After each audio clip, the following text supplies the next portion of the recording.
So nightmare tenants can turn your rental into disaster. Here's how to avoid them. Hi, my name's Darren Wright, your real estate investor.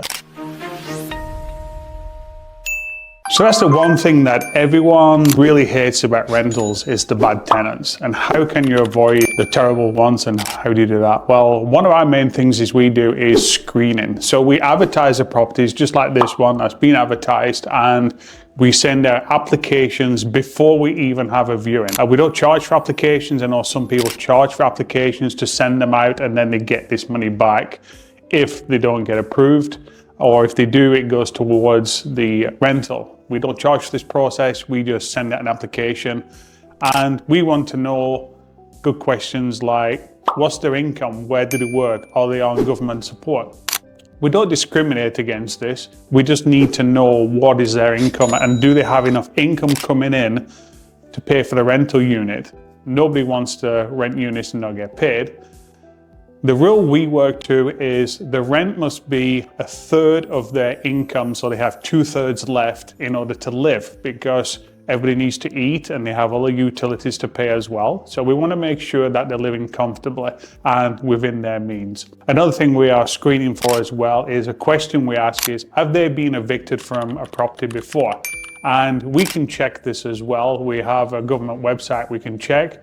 We also do a background check in the courts. We can see if anyone has been, any criminal convictions, maybe whatever, bankruptcy, assault. We do ask if they've been through bankruptcy before as well. These are all the things that we're kind of judging. We call it an application form. It's a bit like a job application form. We want to find out if they're a good fit to rent here.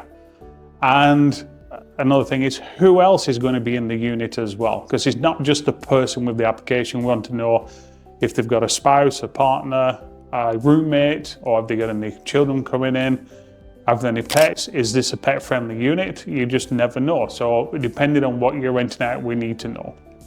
So this is all on the application. And then we go through the applications. The ones that are approved to the next step is then we bring them in and do a viewing on the unit to see if it's a unit they like, and also whether it's a good fit, because we're in a very strong rental market. We have to screen everyone who comes in, and then we call that like a job interview where we check in, see if it's a good fit with each other. Do we get on well? Because having a tenant is a working relationship. You want them to let you know if there's anything wrong with the unit so you can get the maintenance done right away.